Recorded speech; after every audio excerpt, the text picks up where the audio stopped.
Ok, listos. Bien. ¿Alguno de ustedes está compartiendo pantalla?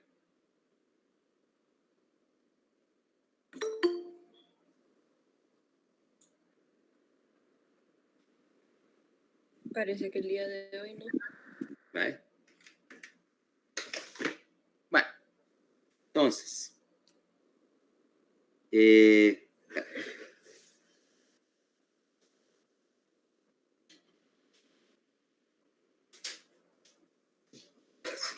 oscuro está aquí. Bueno, entonces, en la última sesión lo que vimos fue las conexiones de la corteza, ¿verdad? Ahora, hablemos un poco de la corteza en sí y de dónde salió. ¿Te acordás lo que decíamos? De que en algún momento habíamos tenido primero una generación de corteza olfatoria que básicamente era una corteza indiferenciada, ¿sí? Y luego una corteza límbica que representaba la primera diferenciación, motora o sensitiva, ¿okay? Una o la otra. Pero el caso es que ahí tenés un problema. Y es que el tener una corteza relativamente indiferenciada para procesar todas las modalidades de la sensibilidad, por ejemplo, no es muy eficiente. Portate lo que te dije, vaya. Volvemos al caso del carrito de tacos de Fernanda, ¿va? Y Fernanda, que está ahí de cocinera, ya te imagino a vos así toda chispeadita de salpicaduras de aceite caliente, ¿va? Y sudando lo desquiciado. Ahí es donde viene el problema. Vos tenés un carrito de tacos y podrás ser la cocinera más eficiente del mundo, pero realmente solo podés hacer, pero sos una cocinera general y podés hacer tacos bien y burritos, pero de repente viene alguien que sí que cree que es un restaurante mexicano de verdad y te pide alguna cosa que es más refinado que tacos y te pide, qué sé yo, pollo en mole, por ejemplo. ¿Sabes qué es eso? En mole creo que sí sé. Es con una salsa negra que lleva chocolate, de hecho, entre otras cosas, o cacao. Sí. Vale. Ahí no podrías hacerlo, porque realmente no podrías decir que en un puesto, que en un carro de tacos, con el espacio y tus capacidades de vos de cocinar solita, se te va a ocurrir poner un menú completo, vaya, de cocina mexicana. Es decir, que si tengo, qué sé yo, pollo en mole, chiles en nogada, ¿qué otra cosa?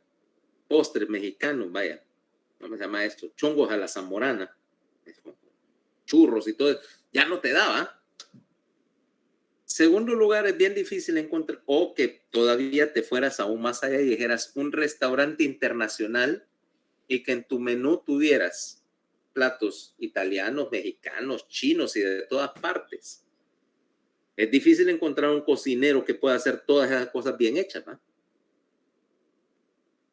Incluso el mejor de los chefs se especializan y aquí pasa lo mismo.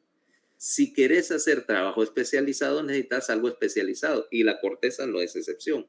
Entonces, ¿qué es lo que sucede? Que entramos en el hecho de que estabas procesando diferentes modalidades sensitivas. Empecemos con la sensibilidad, que eran bien complejas, ¿no? Bien complejas y que por lo tanto, por ejemplo, si vas a agarrar, qué sé yo, el procesamiento visual que implica un montón de trabajo sobre las imágenes, que entonces ibas a necesitar una corteza especializada solo para manejar imágenes. Y la corteza límbica, la corteza del parahipocampo no está especializada en nada. Resultado, vamos a tener un reordenamiento de las cosas. Ahora mira, Si nosotros tomamos las dos cortezas, si teníamos dos cortezas acá, la corteza límbica, ¿qué dice? ¿Qué le pasa a esta mierda? Ahí.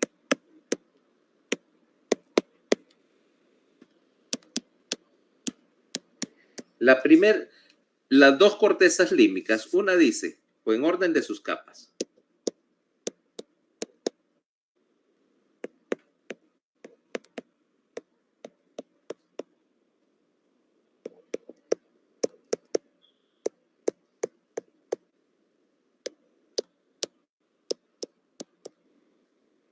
¿Okay? Y la capa de en medio cambiaba, ¿va? Decíamos, una tenía células piramidales y la otra tenía células.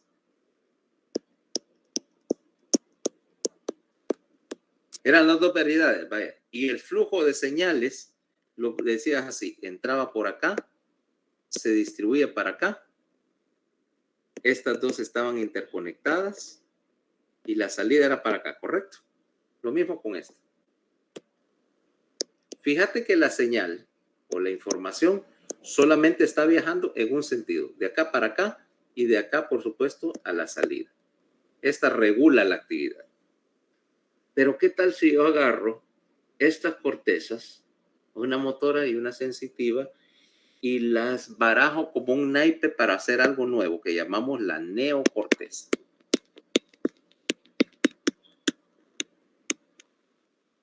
Tomemos las dos capas de adentro y de afuera, molecular, que son iguales, y polimorfa. Esas son iguales, pero ahora mira este truquito. Agarra la capa de célula granulosa y partila en dos y distribuíla. Granulosa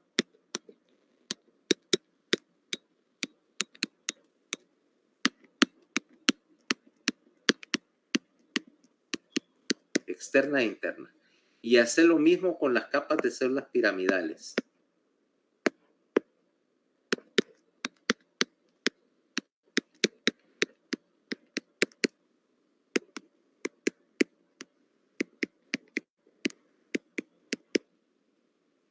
Ahora, ¿cuántas capas sacaste? 6. 6. O sea que de principio digo, tengo más capas, puedo hacer más transformaciones con la señal. Y digan, bueno, si con 3 capas puedo hacer una transformación a la señal, con 6 capas puedo hacer 2, ¿correcto? Correcto. Sí, pero estarías subestimando la potencialidad de todo esto. Ahora mira qué es lo que pasa. La señal entra a la capa molecular y se va a dirigir a la granulosa externa, a ambas capas granulosas, o puede entrar directo a las capas granulosas. De hecho, no hay nada que lo impida, si son las que reciben señales. Las granulosas le pasan señal a las piramidales que van a generar salida. Digo, acá. Ok, tengo más de una salida. Es más, aquí, pero puedo hacer otro truco. ¿Qué me impide a mí que una señal entre a la capa granulosa externa, la procese y luego envía a la otra capa granulosa para reprocesarla?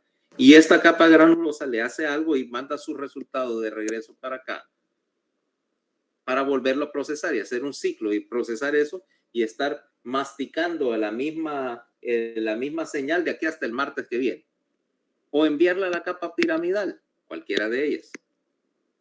Pero las capas piramidales también pueden enviar señales a las capas granulosas de algo que procesaron de una salida que quieren que se reprocese y de vuelta para acá y de vuelta para acá. O una piramidal puede controlar la otra y viceversa. Y dice la capa polimorfa, ya no estaba en contacto con la capa piramidal, estaba en contacto con esta, con esta, con esta, con esta. Y estas a su vez estaban en contacto con la capa polimorfa que regulaba su señal y además esta puede enviar una señal para acá o una salida también a otra área de la corteza. ¿Cuántas maneras tengo de estar rebotando una señal entonces en esa neocorteza? 2. Múltiples. ¿Cuántas? Que es lo único que limita cuántas flechas puedo meter en esa cuestión es mi imaginación. La ventaja de la neocorteza, primera, es que tener esas capas que se están comunicando entre sí me permiten estar haciendo mucha más transformación de señal. Espérate. Mucha más transformación de señal y además me permite otra cosa. Te dije, la capa polimorfa constituye una salida, o sea que las salidas no solo venían de las fibras, ¿cómo se llama? De las células piramidales, ¿cabal?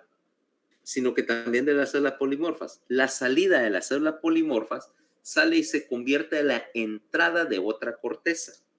O sea que yo puedo enviar una señal de un tipo de corteza, de un sector de la corteza, a otro sector de la corteza. ¿Ok? Es más, ¿qué tal si ahora agarro una corteza que recibe señales de 2, 3, 4, 5 diferentes cortezas y las junta? ¿Para qué pudiera hacer eso? ¿Para qué pudiera querer yo hacer eso? Para integrar. Para integrar, exacto. Ya tengo ahora introduzco otro tipo de corteza que no había en la corteza límbica. Una corteza de asociación que me permite integrar estímulos que no son similares. Ahora yo puedo tomar información, por ejemplo, información visual y agarrar una corteza que solo se encargue de descomponer componentes, analizar, por ejemplo, cosas como color, movimiento y formas, convertirlo en una señal ya obviamente trabajada, analizada y enviar el resultado de ese análisis a una corteza de asociación. Y esa corteza de asociación no solamente recibe la visión, sino que también está trabajando con la corteza auditiva que hizo una transformación parecida en el sonido, descomponerla en tonalidades y frecuencias y todo lo demás, hacer un cálculo, enviar el resultado y juntar los dos. Y ahora yo puedo asociar un estímulo visual y un estímulo auditivo al mismo tiempo.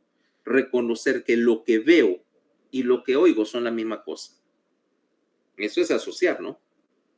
Y es el principio básico del procesamiento sensitivo. Yo sé que si tengo esta pluma en la mano, sus características táctiles corresponden con alguna de las características visuales del objeto, ¿ah? O igual que puedo asociar que un sonido determinado lo produjo determinado instrumento de la orquesta. Ah, es tal instrumento. Tal instrumento. Ah, no, es un piano, es una guitarra o un tambor. Porque los dos percepciones se juntan en una corteza. ¿Ves la diferencia ahora de que tengo muchas más opciones? Si volvemos al restaurante de Fernanda, ahora Fernanda tiene, en vez de tener, Fernanda, la única cocinera, tiene 10 cocineros y vaya, es un restaurante internacional, entonces tiene ahí trabajando de la cocina un chino, un francés, un italiano. Fernanda, bueno, se la está tirando de mexicana en esto, un japonés, cualquiera, vaya, entonces puede decir que como tiene gente especializada, entonces que sí puede razonable o competentemente decir que me puede servir comida mexicana, japonesa, francesa, italiana, mexicana o rusa, vaya, si consigo un ruso, un ruso que sepa cocinar. Ya me entendiste, ahora lo que me introdujo esta neocorteza, esa es la variedad o la especialización. La especialización de las cosas.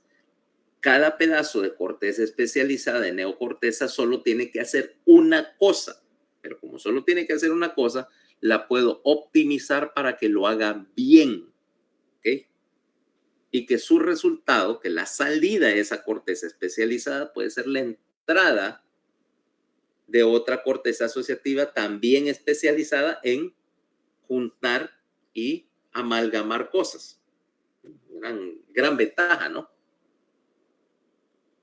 Pero no solo eso, sino que además, junto con la corteza especializada, también indujo que se desarrollara una fuente especializada de información. Le hace el neotálamo, que le enviaba información filtrada a estas cortezas especializadas para que trabajaran solamente en lo que saben hacer. ¿Ah? Porque Fernanda es la cocinera mexicana del restaurante. Y bueno, supongo que si pongo a Fernanda a hacer una pizza, tal vez le quede algo parecido a una pizza, ¿va? Pero definitivamente no va a ser, como quien dice, ganadora de ningún premio, porque ella cocina comida mexicana, no sabe de pizzas. Y ya si le pido, por ejemplo, que haga el trabajo del ruso y le digo que me haga blinis, Fernanda cree que los blinis son una enfermedad contagiosa y no un platillo ruso, ¿va? Y me hace saber cualquier cosa. ¿Sabes qué son blinis, Fernanda? No. Son como crepas.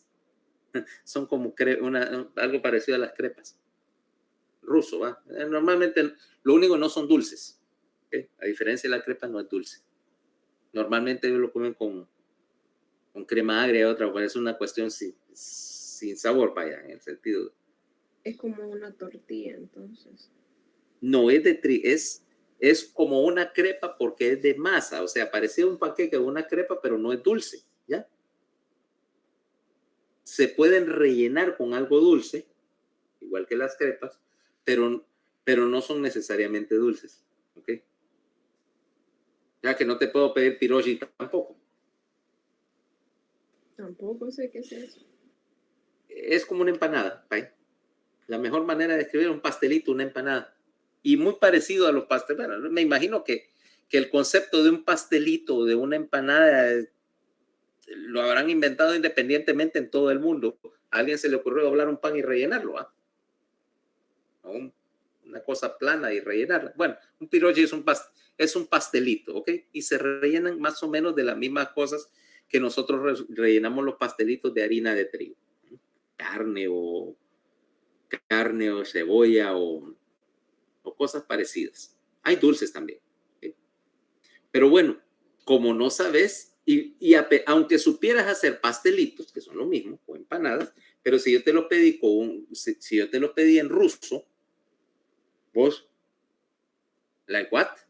Y me vas mandando cualquier cosa, lo que se te ocurrió que era la cocina, digo, de la cocina al comedor, y de pura casualidad iba a ser algo parecido a lo que yo pedí, ¿correcto? Sí. ¿Ok? Es más, después de este semestre, por lo menos vas a poder pedir algo en la Unión Soviética, ¿verdad? O en Moscú. Repetí conmigo, vodka y pirogi. Vodka y un plato de pastelito para estar comiendo mientras te bebes la botella de vodka. Uy, Te va a ser, vodka, te va a servir para la depresión post-examen del último. No me diga eso, no sea así.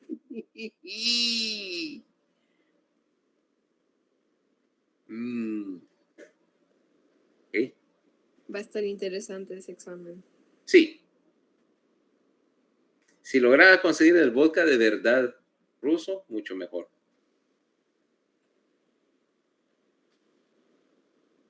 No. Y no creo que vendan eso acá. No, no lo venden. El verdadero no lo venden acá. Si vos ves vodka Stolichnaya, el que ves aquí no es hecho en Rusia, es hecho en Lituania. Hay una fábrica en Rusia, pero ese es otro caso, es otra historia, ¿verdad? Mira, una vez en La Habana, la embajada de Rusia era enorme, una cosa enorme, un complejo enorme, construido obviamente en los tiempos en que ellos eran los socios y protectores de Cuba, ¿verdad? Pues dentro de aquello que es como una torre, así, imitación del Kremlin, vaya. Es la única manera. Quisieron hacer como el Kremlin en chiquito. Pues dentro de la tienda, dentro de la embajada, tienen una tienda diplomática para extranjeros únicamente en dólares que venden productos rusos. Pues un día vamos a la tienda ahí con un amigo y de repente veo unas botellitas decía, la etiqueta decía Stolichnaya Vodka. ¿Ah? Lo único que era una botella bien corriente, como decirte una botella de aguardiente de acá. Y el logo, aunque era igual, el rótulo pero estaba impreso en algo que parecía papel periódico. Imagínate, como que vos imprimís un anuncio en papel periódico y lo pegas en la botella. Y la tapa no tenía el dispensador de bolitas, sino una tapa rosca común. Parecía como que hubieras agarrado una botella de aguardiente y le hubieras puesto una etiqueta de vodka. Y me quedo diciendo, esto está raro, ¿va? Aparte, $3 la botella. Es un regalo, pero será de verdad. Entonces se me acerca un ruso y me dice, sí, ese vodka, ese verdadero vodka ruso, me dice. Resulta que ese es el que hacen para producción local, o sea, que no tiene todas las etiquetas y todas las decoraciones finas para el del producto de exportación, pero es el mismo producto o incluso mejor, porque aparentemente tiene una graduación alcohólica más grande, ¿ah? Hecho para el mercado ruso, donde todo el mundo bebe como rusos, y en una botella corriente para consumo local. Nadie anda fijándose en cosas bonitas ahí. Ellos lo que quieren es beberse el contenido. Pero, y efectivamente, yo viéndolo de ya, me llevé unas cuantas botellas de ellos y me di cuenta que sí, que de hecho que era mejor que el de exportación. ¿Ok? Stolichnaya, pero en botella corriente. ¿No? Y de ahí aprendí, ¿y esto por qué la botella así? Y le digo, me dice, es que nosotros beber vodka así porque, y me explicó que el vodka se utiliza en Rusia como un indicativo para saber si es seguro salir a la calle. ¿Cómo así? Mira, me dice que ellos lo que hacen es que llegan a la casa, agarran el balcón del apartamento, de la casa, abren la ventana, agarran un poco de nieve, hacen una montañita y ahí ponen la botella así afuera de la ventana y cierran. A la mañana siguiente van a ver, me dice, entonces, mañana siguiente ir a ver si vodka congeló. Resulta que el vodka de buena calidad se congela a menos 40 grados centígrados. ¿Nunca has metido una botella de vodka en la refri, ¿va? En el freezer, perdón? No, nunca. Se pone espeso como gel, pero no se congela a la temperatura del freezer. Ahora, eso es importante, se congela a menos 40 grados. Entonces, vienen estos y en la mañana abren la botella, la ventana y ven si la botella se congeló. Porque a menos 40 grados de temperatura afuera, vos no debes salir a la calle. Si respiras aire tan frío, el aire te va, al inhalarlo, la humedad del aire se va a convertir en cristales de hielo. Vas a inhalar cristales de hielo hacia los pulmones. Ya te imaginas cuáles son las consecuencias de eso, ¿va? Si no te morís de hipotermia en el camino, vas a literalmente respirar hielo y eso es fatal, ¿va? Entonces, a esa temperatura, las escuelas cierran, las fábricas cierran y lo único que quedan caminando en las calles son aquella gente de los servicios de emergencia, la policía, las ambulancias, los médicos que hacen turnos, que tienen pues su ropa especial para el invierno y todo lo demás y que ya saben cómo cuidarse en esas condiciones. Tu apartamento no se va a congelar porque en Rusia tienen una enorme planta, así debajo de la ciudad hay una caldera gigante que está calentando agua y circulan agua o vapor por debajo de la calle para los radiadores del edificio y mantienen como una calefacción central para toda la ciudad. Pero dicen, dentro de su casa está seguro, pero a menos 40 usted ni solamente que tenga una buena razón para salir a la calle. Ok, magnífico. Entonces yo le digo, entonces me dice el ruso, entonces nosotros en 40 grados, vodka congelar, nosotros no salir. Le digo, ¿y entonces qué hacen en la casa? Oh, me dice el ruso, fácil. Abrir ventana, entrar botella, descongelar vodka, beber vodka. Sabia solución, ¿va? Como que fuera agua el vodka. Bueno, parece agua. Y el primero cuesta un poquito que pase, los segundos sí pasan como agua. Porque de repente, bueno, al día siguiente yo decidí probar la afirmación y decreté que había menos 40 grados en La Habana. Había 40 grados en La Habana, lo único que me equivoqué de signo, vaya. Espero que haya sido un fin de semana, ¿verdad? No, era un miércoles, pero ahí en el hospital no decían nada. Te di permiso un día.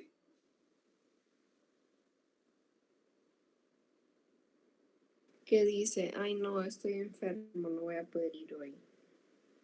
Después le conté al jefe, porque no, es que quería ver si era cierto que a menos 40 grados se congelaba el vodka. Y probar y me dice, eso lo hubiera podido determinar sin necesidad de faltar al trabajo. Le digo, lo que pasa es que no lo podía hacer con ron, porque el ron no se congela a ninguna temperatura. Si fuera por ustedes, pasaría aburrido aquí los 7 días de la semana.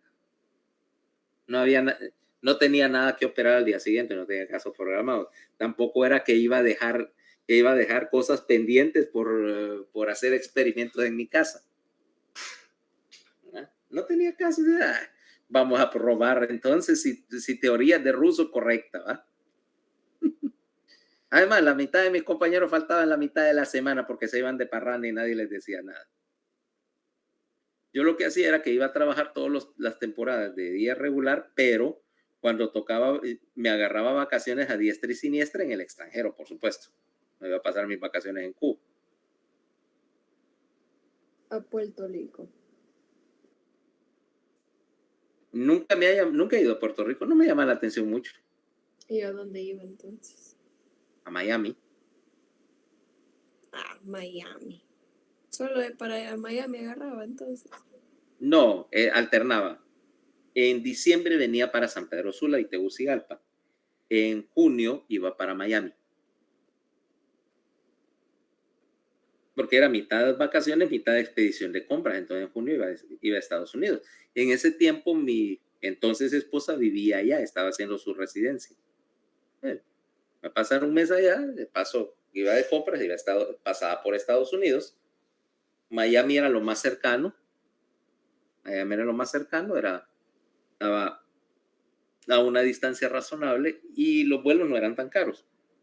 En diciembre, como era fin de año, pues venía a pasar las navidades, etcétera, aquí a Honduras. Y nadie protestaba porque ellos no tienen vacaciones en diciembre.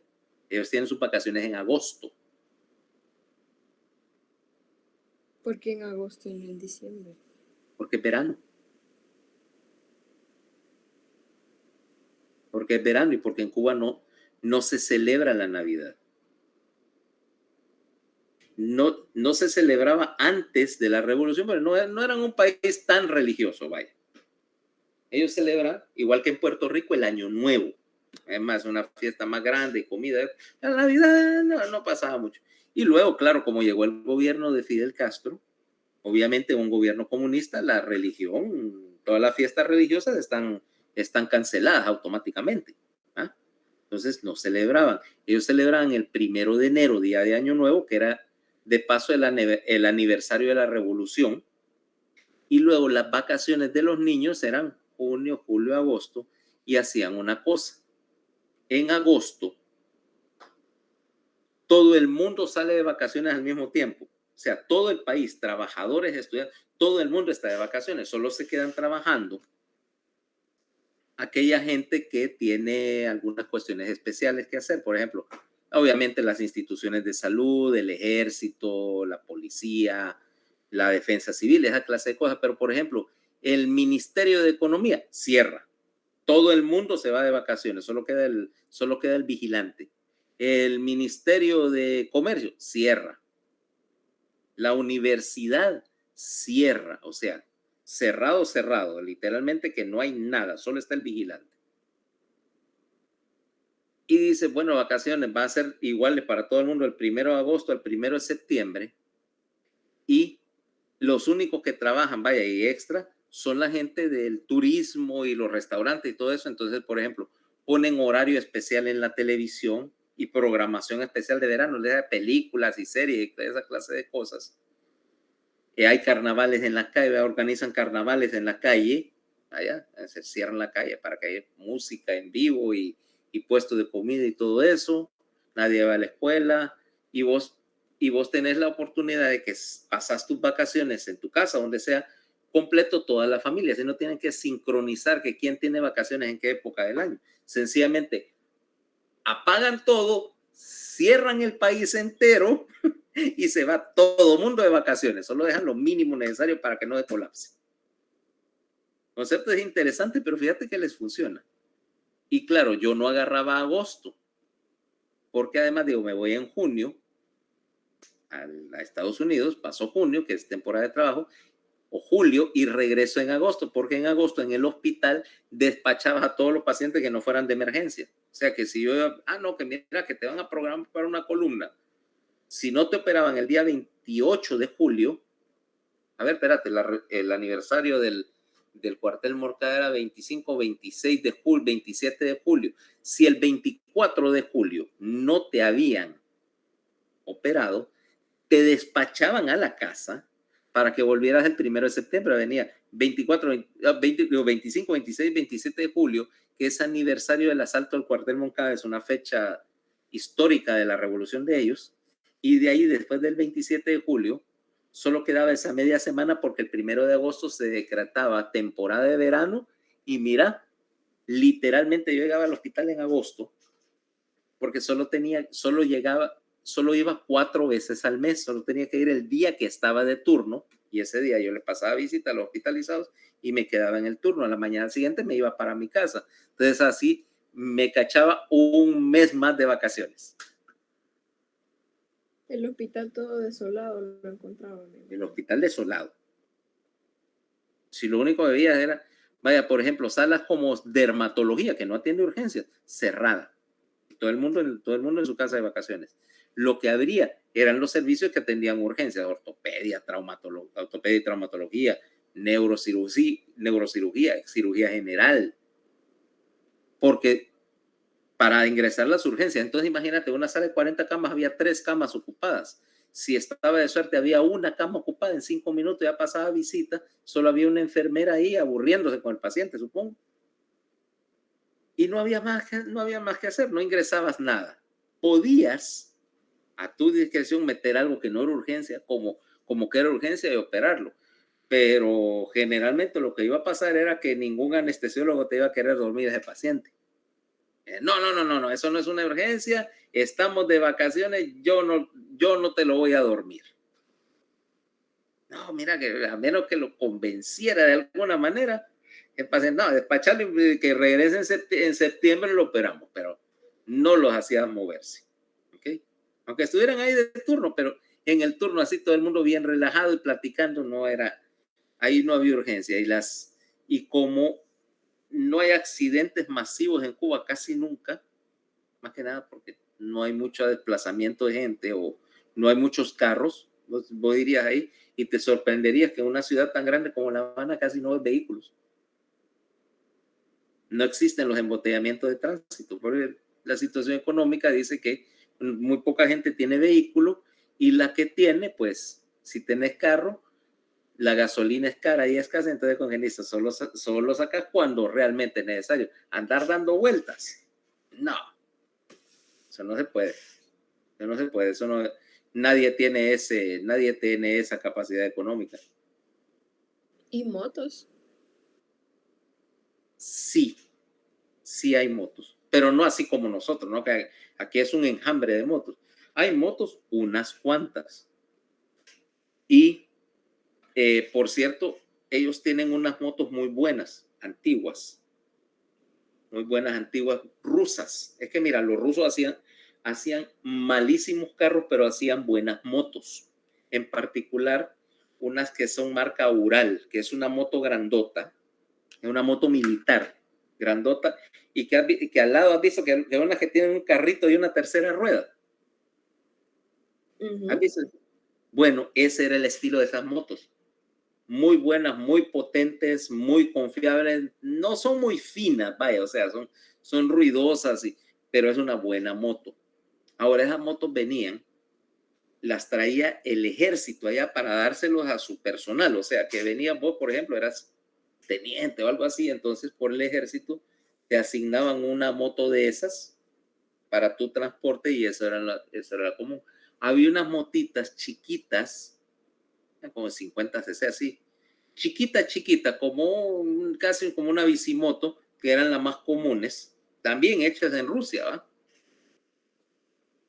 Que eran lo más común, y relativamente había bastantes bicicletas, porque como no gastas, en la bicicleta no consumís combustible. El problema es que la moto es más económica, pero igual hay que echarle gasolina. Y como te decía, la gasolina es cara y solo hay bien poquitas gasolineras. O sea que siempre andabas con el riesgo de que andabas solo una gotita en el tanque y viendo cómo llegabas a la próxima gasolinera. Bueno, con decir, y como allá es un país bien seguro en sentido de delincuencia, yo vivía como a 1 kilómetro del hospital. Me salía más cómodo, si no tenía prisa de llegar, sencillamente irme caminando. No importa la hora, porque ahí sí puedes salir a las 2 de la mañana a la calle y es completa seguridad. ¿Ah? Ahí no asaltan, eso no existe. ¿Sí? No existe. Si hay ladrones, o sea, si vos dejaste algo descuidado y no está clavado al piso, te lo van a robar. O si por ejemplo alguien va a saltarse el cerco de la casa porque tal vez te vieron ropa bonita, así, ropa extranjera, y viene alguien, bueno, ni con eso, sino que agarran un palo así con un gancho y te empiezan a levantar la ropa del tendedero. Eso sí pasa. Pero, ¿cómo se llama? No vas a ver aquello de crimen violento, no existe. Porque si venís, por ejemplo, vos te haces la pistola, todas las armas de fuego son ilegales. Entonces venís vos y venís y te las querés tirar de asaltante. Venís, querés asaltar a alguien, le disparas y esa persona sale herida. No que se muere, sale herida. ¿Sabes qué te van a recetar por eso? ¿Qué? Si vos herís a alguien con un arma de fuego en un asalto, ¿sabes cuál es la sentencia obligatoria para eso? Peor que prisión, creo yo. ¿Qué crees que te van a hacer? No me acuerdo cómo se dice. Pena de muerte, algo así. Exactamente, te van a fusilar. Y te fusilan ante las cámaras del noticiero, eso es lo bonito. Fusilan gente en la televisión para escarmiento de los demás. Los fusilamientos son públicos. ¿Cómo lo ves? Ya eso. Bueno, pero lo lograron, o sea, ahí no hay ladrones. No hay ladrones. Y aquí yo soy de los partidarios de que hay que instituir la pena de muerte. Viene, por ejemplo, un malviviente de esos y por quitarte un teléfono te mata a vos, que sos una universitaria que iba a hacer algo para este país. Yo creo que la única cosa que ahí y públicamente, ahí nomás juicio sumario, y le voles los sesos con una 9 milímetros y lo filmes para escarmiento. Dice, al que agarremos en esta, así va a terminar. Créeme que no va a durar ese montón de ladroncitos. Y de paso, fusilas a todos los de los derechos humanos para que no protesten.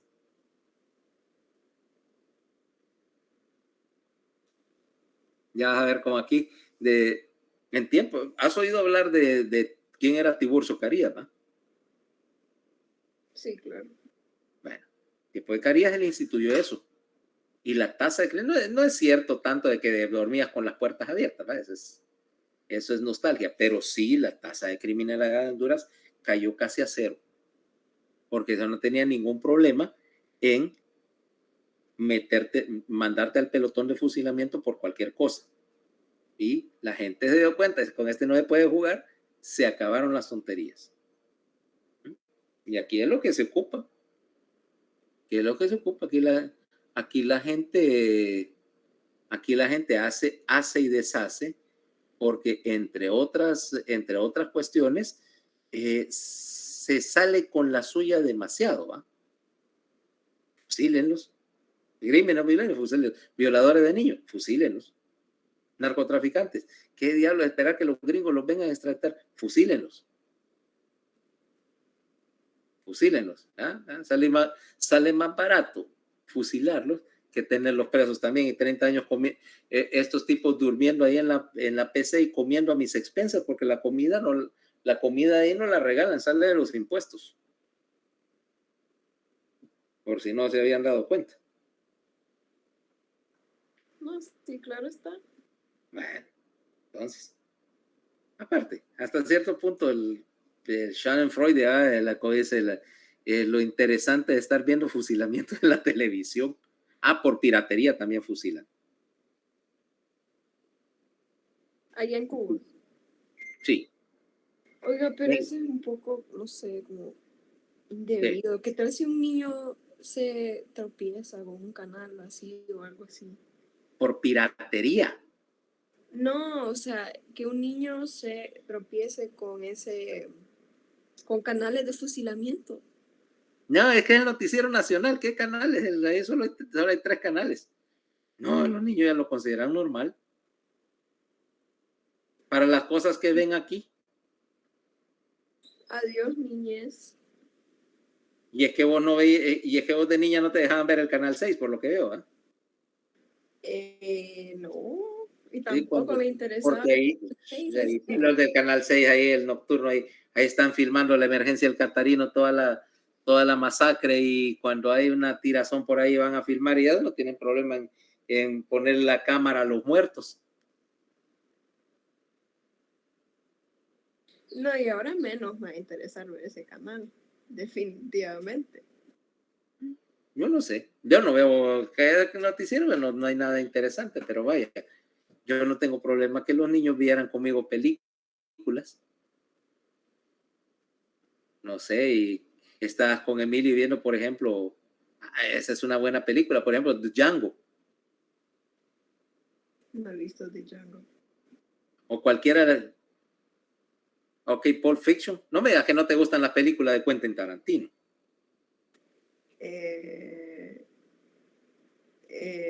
A ver, la que hizo Quentin Tarantino es una... ¿Cómo se llama? Kill Bill, ¿o no? Ok, Kill Bill, vaya, es la más suave de ellas. Es suave, dice. Adiós, santo. Sí, para ver películas de matazón, esa es la más suave. Anda desde Django, la escena donde viene y destruyen la casa del maleante que hace Leonardo DiCaprio. Es una escena ahí hay más sangre que a ver qué diablo, ¿va? Ese va a ser mi goal en vacaciones ahorita, ver las de Quentin. Ver películas violentas. Las de Quentin. Bueno, pues lo mismo, todas son violentas. De ahí. Ajá, o sea, porque como acordate, película que no tiene sexo o violencia no vale la pena verla. Con algunas pocas excepciones, vaya. Usted dijo películas románticas por la ventana, entonces. Sí. Las únicas que te permito ver que no sean así películas hiperviolentas son las películas de Hayao Miyazaki. Ok. Las de los caballeros. Hayao Miyazaki es anime de buena calidad, es lo mejor que hay en anime. Alguien instruye a la vaya de ustedes que ven anime, explíquenle. No sé quién ve anime en esta clase, pero... Más de uno. Entonces, esas películas ese es porque es anime de buena calidad, o sea, es anime, pero no son robos gigantes peleándose. Hay que aclarar. Pero de ahí sí, esa clase de películas. O bueno, si no querés ver sangre en la televisión, ¿qué te pondría a ver?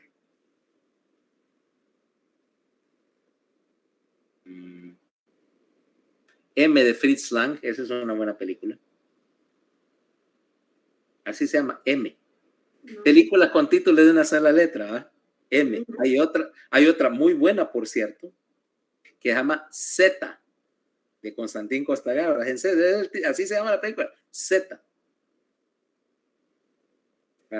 ¿Es esa la de una de zombies? Esa es Z. No.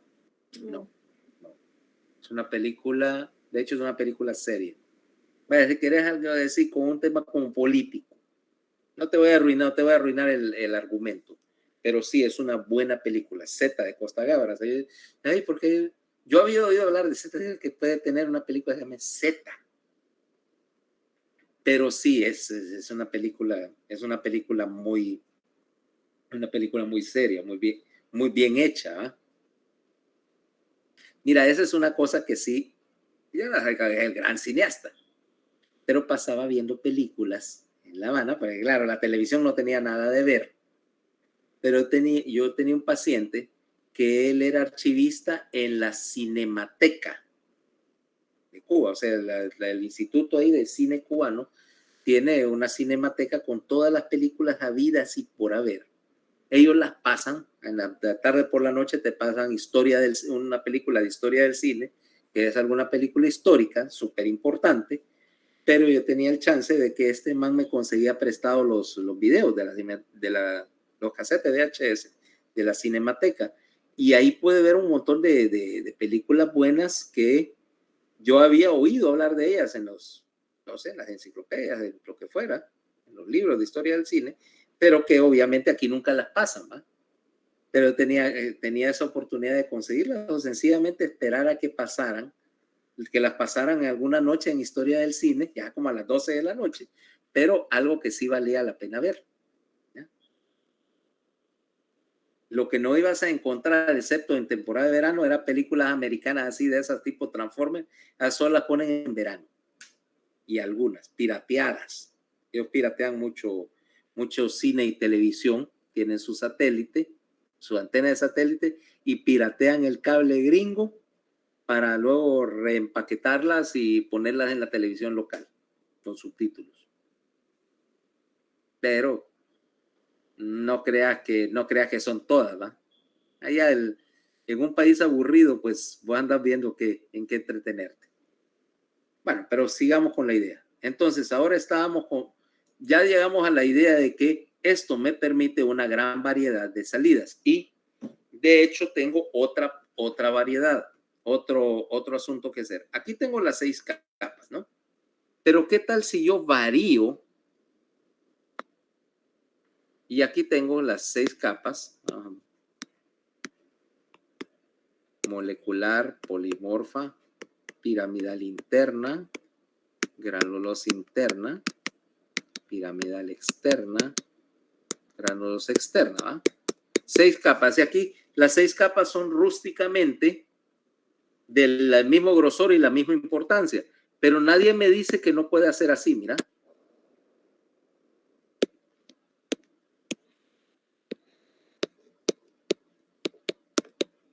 Mira.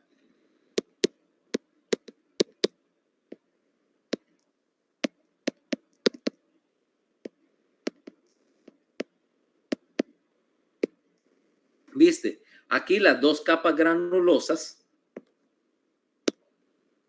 se hicieron grandes a expensas de las otras 2 que quedaron relativamente pequeñas, y esta corteza entonces es muy buena procesando haciendo lo que hacen las células granulosas, que es procesando entradas, ¿ok? Entonces subespecialicé la corteza, o viceversa, ¿eh? Puede decir.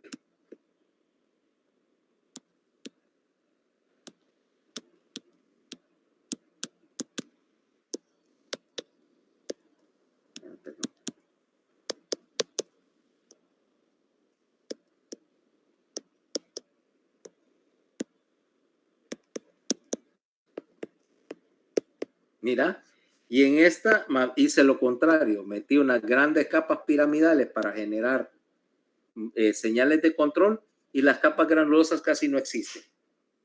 Entonces ahora tengo la posibilidad de generar muchas salidas. ¿Ok? ¿Ves? Diferentes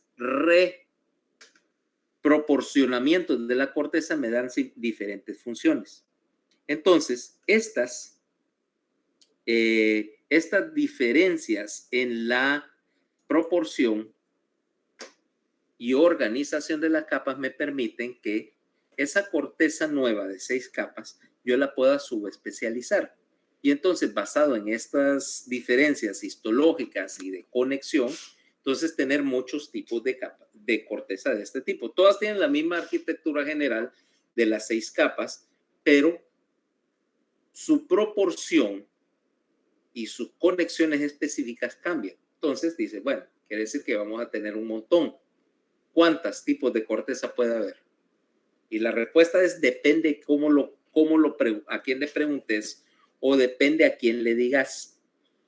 En la clasificación que vamos a usar nosotros, que es la más común, encontramos que en esa clasificación encuentra 55 variedades de corteza catalogadas histológicamente.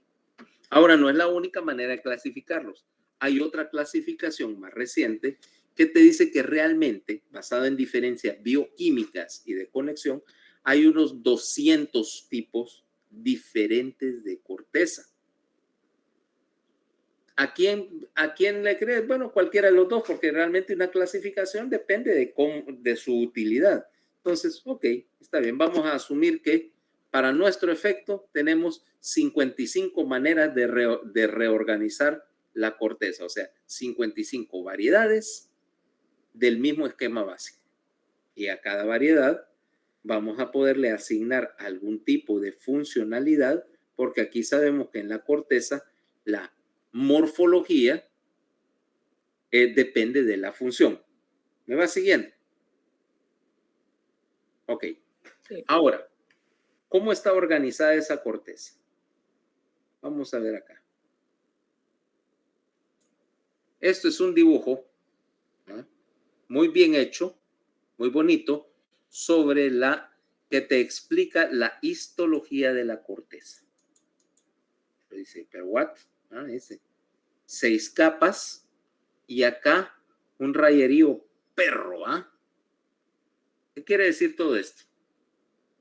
Pues aquí es donde viene un poquito para explicarte qué es lo que pasa acá. ¿Ves que dice según Cajal y según Weigert? ¿Y quiénes son esos? Pues para ponerte el contexto, la cosa viene así. Empecemos por ver un poquito o ver algunas cosas básicas en el sentido de la histología. A ver, Fernando, cuando yo te pongo una lámina histológica, vamos a agarrar una acá y dice, qué sé yo, pulmón. La pones en el microscopio. ¿Cómo se fabricó esa lámina? A ver. Ya viste histología, o sea que el primero que te explica en histología, o sea que no te estoy dando un misterio. ¿Cómo se hace una lámina?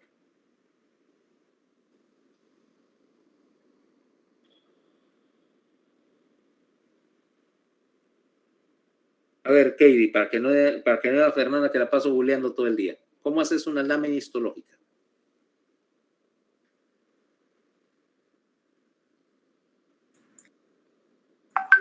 No me acuerdo de todos los pasos, pero sí sé que que es para prepararla, hay que sumergirla en, ¿cómo se llama? Etanol, pero no me acuerdo qué es el etanol o algo así. Y también hay que cortarla. No me acuerdo de todos los pasos, doctor. Ajá, pero si yo la corto, bueno, primero la tenés que poner en etanol y luego en sileno y luego la metes en parafina para fijarla, pero después después la cortás y tenés que hacer algo que ha cortado otra vez, volverla a hidratar y ¿qué? Porque hasta ahorita es transparente. Y teñirla. ¿Con qué se tiñen las láminas? La lámina, a menos que te diga lo contrario. Eosina o hematoxilina. Y no es O. La eosina es lo que te tiñe que es acidófilo, lo que te tiñe de rosadito, ¿va? El color rosadito. Y la hematoxilina es lo que te tiñe de azul, ¿correcto? Sí, la cosa. Y en el sistema nervioso creo que hay otra técnica que sí la descubrió un doctor que ha pedido Cajal, ¿no? Exacto, para allá voy. Entonces, en algún momento, bueno, alguien descubrieron el microscopio, empezó la histología, Y en algún momento de esos, alguien empezó a hacer esas técnicas con hematoxilina y eosina y se dio cuenta que tenían las células o los componentes de las células y que entonces te permitía ver lo que antes era tenue y transparente, ahora veías en colorcitos bien bonitos, ¿va? Y entonces empezaron los textos de histología empezaron a aparecer y los dibujos, vaya, los dibujos que ahora ves en tus atlas de histología, que bueno, que así se ve el estómago, así se ve el hígado, así se ve el pulmón, el páncreas, la parte que fuera. Ok. Y bueno, también aparecieron algunas otras distinciones, por ejemplo, sangre, que usas una cosa llamada Ray-Kiemsa, porque no te aturra los leucocitos y se tiñe ahí en un momentito en vez de esperar 7 días.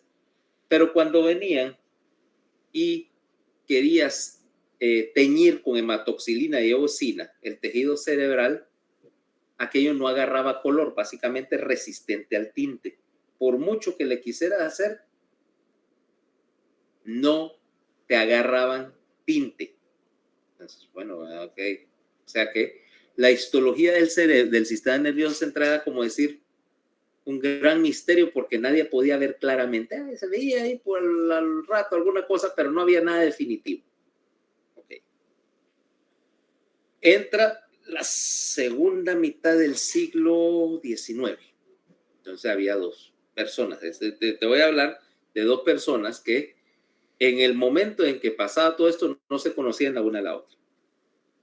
El primero de ellos era un italiano, Camillo Golgi. Golgi era médico general. ¿Okay? Conste, entonces, era médico general. Se había graduado de la universidad y entonces consiguió trabajo, le ofrecieron trabajo como médico de un asilo de ancianos en un pueblo X de Italia.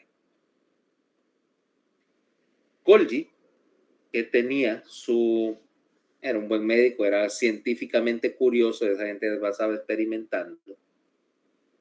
Tenía ahí, y ese trabajo, bueno, era algún tipo de cargo de gobierno. ¿Por qué te digo? Porque era un asilo del Estado y porque Golgi, bueno, realmente su trabajo era bien poco. Los viejitos estaban en el asilo ahí para cuidarlos, pues estaban viejitos, no era un hospital realmente. Y bueno, lo que tenía que él era estarlos chequeando de vez en cuando. Si se enfermaba alguno, pues obviamente tratarlo. Y si se moría el viejito, por fuera la causa que fuera, hacerle la autopsia. Supongo yo que era alguna cuestión legal, no necesariamente que sospecharan que había algo fuera de lugar, sino sencillamente que habría algún requerimiento legal que como se moría en un asilo, un hospital del Estado, que había que hacer la autopsia porque para hacer el certificado oficial de defunción y todo lo demás. Entonces él tenía material de autopsias bastante, cerebros para autopsiar, y tenía tiempo libre. Entonces él, como era estudioso, se puso a ver y se dio cuenta, bueno, ¿por qué será que nadie ha logrado ver neuronas al microscopio? Si se supone la idea de una célula cerebral obviamente ya existía, pero nadie la había visto en realidad así correctamente dibujada. Entonces se puso a experimentar, agarró material y puso un laboratorio en la cocina de su casa. No sé si era soltero o si era un verdadero varón de su casa y no le decían nada, pero él puso el laboratorio en la cocina y se puso a experimentar. Experimentó con cientos de cosas y nada le funcionaba hasta que alguien le sugirió que por qué no probaba con algunos de los materiales que se usaban en el proceso fotográfico. Ok. Proceso fotográfico en blanco y negro implica agarrar un material sensible y utilizar plata, o sea, el material que vos ves has visto una película de tomar fotos, vaya. Sí. Sí, o sea, negativo. El material sensible a la luz en una película de tomar fotos es un compuesto de plata. ¿Okay? En particular si la foto es blanco y negro, la foto en color ya es una historia, es una tecnología más difícil que no me quiero meter. Pero la foto en blanco y negro lo que te provoca la imagen, cuando expones esta sal de plata a la luz, las partes que están iluminadas cambian químicamente y se tiñen y las otras no. Entonces, bueno, lo revela es que completas esa reacción en tu laboratorio, quitas la plata que no estuvo expuesta, lo fijas, etcétera, y ya termina con una fotografía. Alguien le dice, ¿por qué no probas con esos químicos? Pues se sabe que, bueno, vos sabes que el nitrato de plata mancha, ¿va? Que es lo que tiene la tinta que te ponen en las elecciones y cómo tiñe de negro, ¿va? ¿Fuiste a votar estas elecciones, Fernando? Sí, sí fui. O sea que vos tenés parte de la culpa, votaste por Xiomara de seguro. No, mentira. Son las primarias. En la secundaria yo estaba fuera del país. ¿Para noviembre estabas fuera del país? Sí. ¿Estabas prófuga de qué? No, pues visitando familia. Ah. Ok, bueno, pero bueno, ya sabes, igual votaste por Xiomara, no tenés perdón.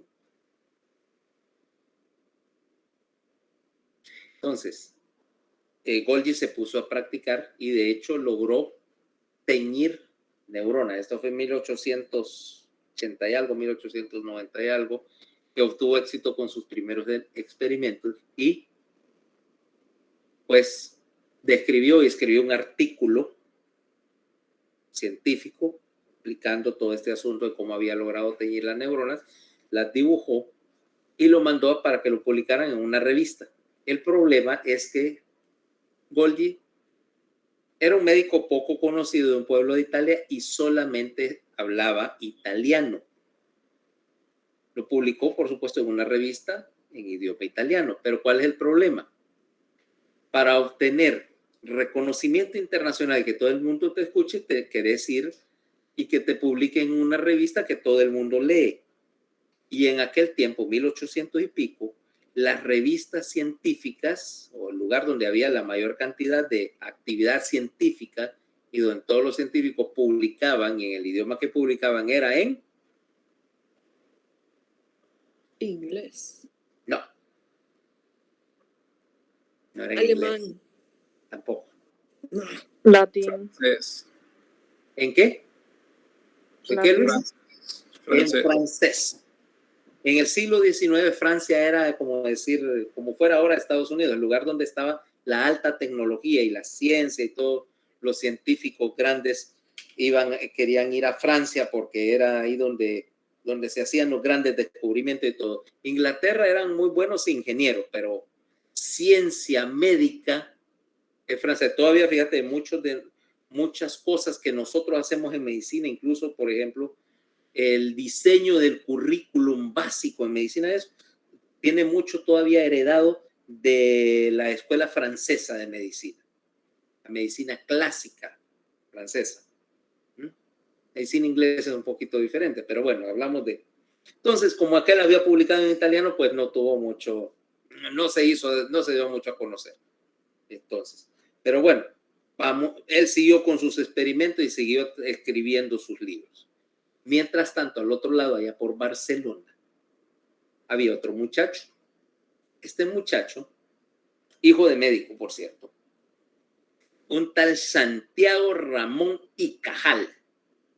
Bueno, Ramón y Cajal era la clase de niño que Fernanda querría tener de hermanito.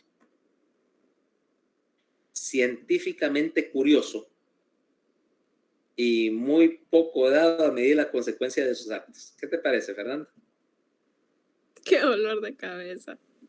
Imagínate, hace 160 años un Dexter.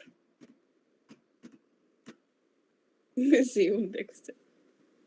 Bueno, entonces, este muchacho se empezó a dar signos de curiosidad científica bien temprano, más específicamente a los 13 años. Alguien con muy poco sentido común le regaló un libro sobre fórmulas y preparaciones químicas. Entonces él encontró, cuenta la historia, una fórmula para hacer pólvora. Bueno, pues se puso a preparar, raspó salir de las paredes, azufre, carbón y no sé qué. Empezó a preparar pólvora en el lote. Ahora, bueno, ¿qué hago con la pólvora? Después, a ver, ¿qué hace? Agarró un tronco viejo, hueco, ¿eh? Lo empezó a reforzar con tiritas de cuero, amarrándole así con refuerzo, tiritas de cuero y cabuya para que no explotara. Echó la pólvora adentro, puso una mecha y de ahí, a ver qué dispara, y entonces ya te imaginas, metió piedras, botellas rotas, tornillos, toda la metralla que pudo encontrar por ahí cerca de su casa. Bueno, ahora tengo un cañón, ¿y a dónde lo apunto? Necesito un blanco grande. Ahí hay uno, en la plaza del pueblo. Cuenta 4, azimut 35, elevación 1, 3, 2, 1, ¡fuego! ¡Buf! Adivina qué le apuntó. No sé, a la campana de la iglesia. No, muy alto. A la casa del alcalde. A la casa del alcalde y le arrancó el portón de un macanazo. Un cañonazo. Resultado, lo echaron del pueblo. Pues se hizo médico, ¿ok? Se fue, se hizo médico. Muy inteligente, por supuesto. Estuvo en la guerra la guerra de independencia de Cuba y Puerto Rico, la primera de ellas, 1870, anduvo como médico del ejército español un tiempo y de ahí después de la guerra se regresó con algún dinerito y puso su consulta en un pueblo ahí cerca de Barcelona y daba clases, por cierto. En aquel tiempo era muy común de que los estudiantes contrataran, por ejemplo, a un médico que fuera su tutor privado, en particular en cosas como anatomía, por lo que te iba era que le pagabas a alguien que te enseñara, porque bueno, la anatomía los exámenes eran pesadísimos y generalmente vos ibas a la universidad a examinar anatomía, pero no te daban muchas clases, decía que vos tenías que ser medio autodidacta, entonces te agarrabas un tutor. Bueno, pues trabaja de tutor y entonces tenía algún tiempo libre o mucho tiempo libre, algún dinero, entonces se puso a experimentar y otra vez él, sin saber de Golgi, empezó a ver, hey, ¿por qué nadie ha podido teñir el sistema nervioso central? Ok, vamos a ponernos a probar. Y otra vez puso un laboratorio. Ya sabes dónde va. No, ¿a dónde? En la cocina de la casa, por supuesto. Me imagino que en aquel tiempo las casas tenían cocinas grandes y es un buen lugar para poner el laboratorio, pero tenés agua disponible, tenés alguna cosa donde hacer calor, etcétera. Bueno, de hecho, lo que se llama la nitrocelulosa, que es el componente de las pólvoras modernas para balas y todo eso, lo descubrió un químico que llamaba Schonbein, que puso a disolver algodón en ácido nítrico y no sé qué, y obtuvo nitrato de celulosa en la cocina de su casa. Entonces, bueno, aquí hay una pasta y eso lo voy a poner a secar aquí sobre la estufa, ¿va? Cerca de la estufa, para que se seque mientras yo me voy a almorzar. Cuando regresó, su casa ya no tenía cocina. Experimentando con explosivos en la cocina. Cosa muy divertida. ¿Ok? Muy inteligente de su parte. No fue el único el que experimentaba con explosivos en la cocina. No, usted no me diga. Acuérdate, a mí me encanta lo inflamable. Pero usted sí se quedó con cocina, ¿verdad? Sí, si no, sí, creo que hubiera sido la única razón por la cual me hubiera sonado mi mamá. Como yo te dije, mi mamá ella, que es de las madres modernas que creen en la psicología y no chancletean a los niños. Lo cual en mi caso era una gran ventaja para mí. Ok, pues Cajal empezó a hacer su experimento en la cocina y a trabajar con todo lo que se le ocurriera. Hasta que se le ocurrió, por cierto, él sabía que las sales de metales pesados se unen bien y manchan permanentemente cosas como los tejidos animales, ¿va? Él empezó y logró hacer, y probó con varios materiales y probó con al final con unas sales de oro, ¿ok? Y se dio cuenta que las sales de oro se unían, él no lo sabía todavía la química exacta, pero que se unían a las membranas, a los lípidos de membrana. Y por lo tanto tenían las neuronas con mucha precisión y de un color sepia. ¿Sabes cuál es el color sepia, va, Fernanda? Sí. Color de las fotos antiguas. Color café. Bueno, las neuronas se teñían de sepia. Entonces él empezó a ver el microscopio y empezó a dibujar las neuronas. Por cierto, era un gran artista. Si vos ves algunas de las ilustraciones que son el contorno de las neuronas que están en tu libro de Barr, busca el capítulo de la neurona y dice algunos ejemplos de neuronas que están dibujadas así como en negro, como a plumilla. Esas son ilustraciones de Cajal que a lo largo de más de 130 años siguen siendo tan bien detalladas que todavía salen en los libros. ¿Vale? Yo no sabía, o sea, las he visto en un montón de lugares hasta que me puse una vez a ver los dibujos de Cajal y me di cuenta que todavía hasta el sol de hoy se usan. ¿Vale? Muy bonito. Bueno, él empezó a dibujar sus neuronas y empezó a estudiar la anatomía de la neurona y desarrolló el concepto pues de que la sinapsis que nadie había visto hasta ese momento, ¿cómo se llama? Él logró ver que había un espacio entre las neuronas y todo lo demás, todo lo describió. Pero él sabía que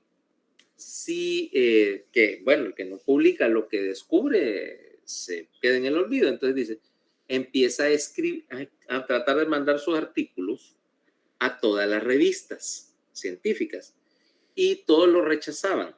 Dice, bueno, es un autor desconocido, está escribiendo en español y de paso, bueno, en español vive en España y para los europeos de la época, España era como no estaba en Europa, estaba en el norte de África, vaya.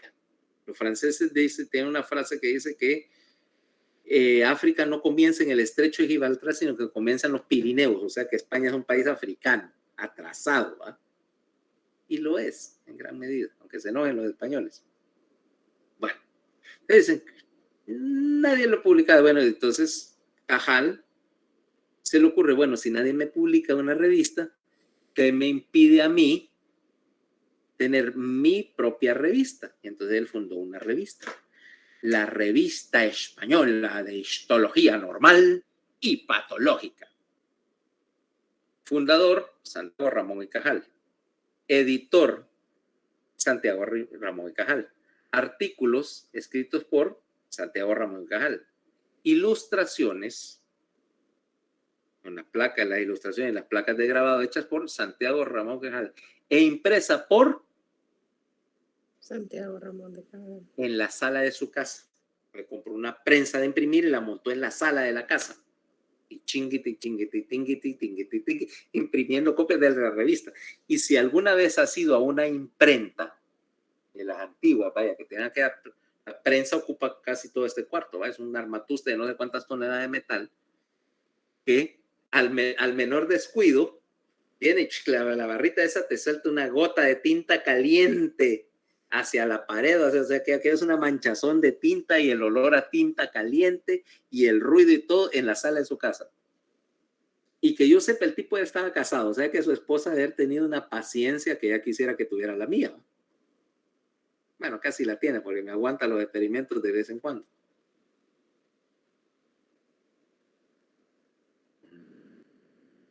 Está bueno, está bueno. No tiene de otra. ¿Dónde se va a encontrar otro como yo? O sea, no es por lo inteligente, es por lo bonito. Bueno, entonces empezó a él a imprimir y a encuadernar su propia revista. Y total, un cerro de ediciones de la revista. Entonces dice, bueno, ¿ahora dónde voy? ¿A dónde la distribuyo?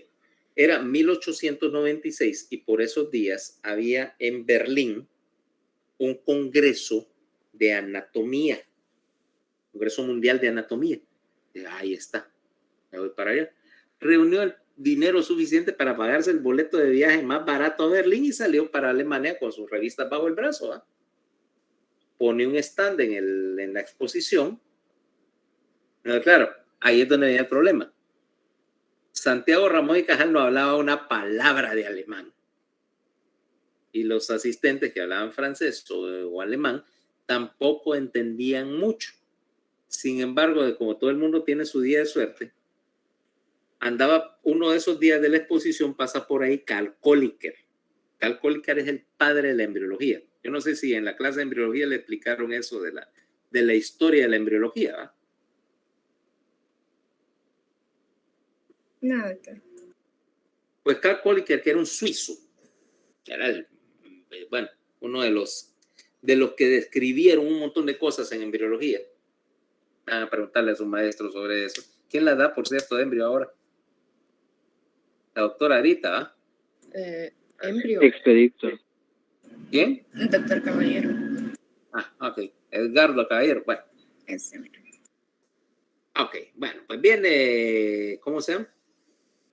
Pues viene Kolliker, agarra la revista así por casualidad, empieza a ojearla y le quedó tan impresionado por las ilustraciones y la descripción que agarró la revista, se llevó la revista y se tomó la molestia de ponerse a aprender español solamente para ver, porque le parecía algo tan fascinante.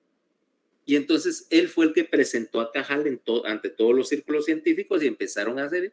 Y en ese momento alguien se acordó que más o menos al mismo tiempo, digo, diferencia de un año, Golgi también había expuesto la misma idea. Entonces los dos se hicieron famosos. Y, por cierto, como Golgi defendía la teoría de que las neuronas formaban un sincito, o sea, que estaban comunicadas su citoplasma, mientras que Cajal decía que las neuronas eran entidades independientes, empezaron a pelearse y empezaron a darse una tiradera de insultos como que eran regataneros de quinta. No se podían ver. Total que al final le dieron el premio Nobel de 1906 por descubrir la histología neuronal a Mitimita, y que hasta entonces se dieron la mano cuando recibieron el premio porque no se hablaban. ¿Te puedes imaginar eso? Los dos co-descubridores de la histología neuronal no se podían ver ni en pintura. Al final se dieron la mano y nunca fueron amigos, pero por lo menos se agarraron a trompadas ante el rey de Suecia. Bueno, entonces de ahí viene una cosa. Ahora, la técnica de Ramón y Cajal solo te tiñe los cuerpos de las neuronas, pero los axones y las dendritas son resistentes relativamente a la técnica de Cajal, porque los lípidos de la mielina son diferentes de los lípidos de la membrana y por lo tanto una reaccionaba y no la otra. Bueno, unos 20 años después, allá por 1920, dos científicos, uno era de apellido Pal, era un húngaro en alemán que se llamaba Weigert, empezaron a desarrollar una técnica en la cual utilizaban metales pesados para teñir la mielina. O sea, cuando digo metales pesados no quiere decir que les pongo un parlante y les pongo, qué sé yo, Slayer y metálica a las láminas hasta que agarran color, ¿va? El heavy metal tiene sus usos, pero desgraciadamente no es ese. ¿Okay? Sino que estoy hablando de sales, por ejemplo, de metales como el osmio. El osmio, que es un metal pesado, pesado muy duro. ¿Okay? Y osmio sirve para hacer, ¿cómo se llama? Para hacer puntas de plumilla y otras aplicaciones. ¿Vale? De osmio sale de yodo también, usar el yodo como un tinte y un proceso especial, entonces tiñe la mielina, pero lo único que ves al teñirlo ahí es la fibra de mielina, o sea, solo la bandita, vaya, un hilacha, que es la fibra teñida, pero los cuerpos no se ven. Y vas a ver un montón de rayitas en una tinción de Pal-Weigert, que te representan básicamente los trazos de la mielina que está forrando un axón que va en una dirección determinada, generalmente líneas, o que van horizontales dentro de una capa de la corteza o que van entrando y saliendo de la corteza.